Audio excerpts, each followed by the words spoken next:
Eh bien, la politique française, à mon avis, elle commence enfin à être un peu meilleure qu'elle n'a été.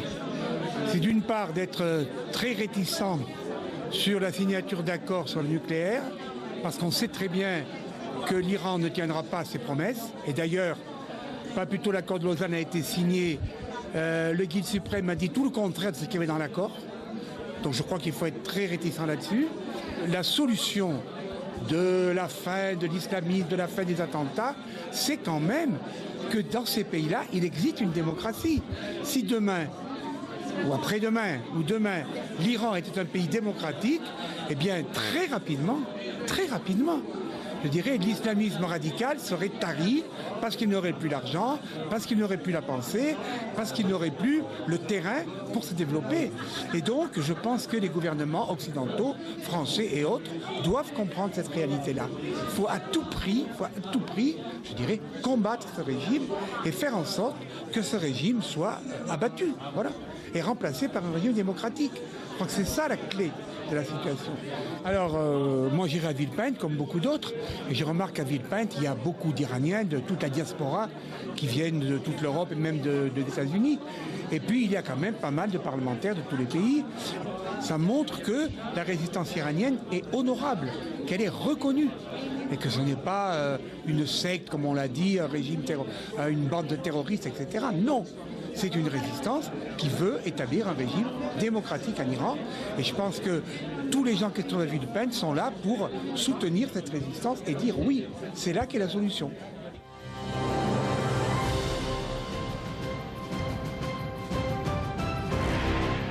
Bonjour Monsieur Rosali. Le fait que la résistance iranienne soit dirigée par une femme musulmane anti-intégriste peut-il être un modèle d'une réponse culturelle à l'intégrisme dans cette région du monde? Bah écoutez, si je vous disais ça à moi, les dictateurs diront oui, c'est un ami, donc il dira. Alors au lieu de le dire moi, je vais faire parler un Américain, c'est un général américain, qui a connu le Ashraf dès le début. Quand Ashraf a été envahi par les Américains, il a fait partie des militaires qui ont fait leur enquête et qui est resté pendant 1 an à Ashraf. C'était en 2004. Et en 2007, il y a un rapport qui a été fait par Human Rights Watch qui était très négatif sur la résistance iranienne et sur la manière dont la femme était traitée. Et celui qui lui a répondu, c'est, à ce rapport, c'est ce général qui s'appelle général Phillips.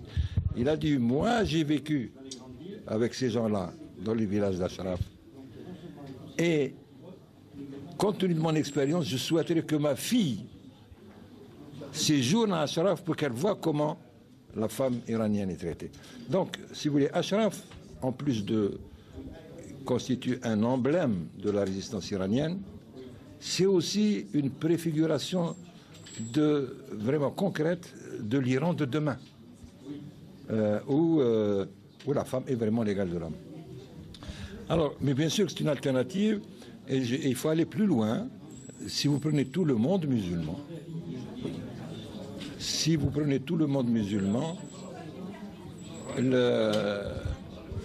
ce qu'on constate, c'est que tous les régimes ont fait le vide, complètement le vide, et ce qui fait que l'Iran est le seul pays musulman où il y a une alternative aux dictatures.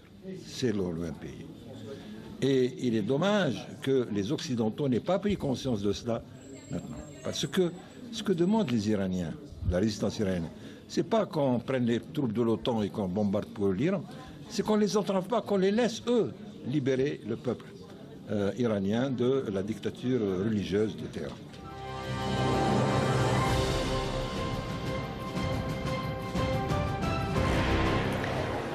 Quiero apoyar el trabajo por la democracia y por la libertad en Irán. Es necesario que tengamos claro que Irán necesita libertades. Es necesario apoyar a las grandes mujeres que son líderes en este trabajo. Apoyo a Mariam Rajavi. Voy a intentar estar en París con ella, con tantos hombres y mujeres que desean la libertad para Irán, el próximo día 13 de junio. I support the freedom from Iran.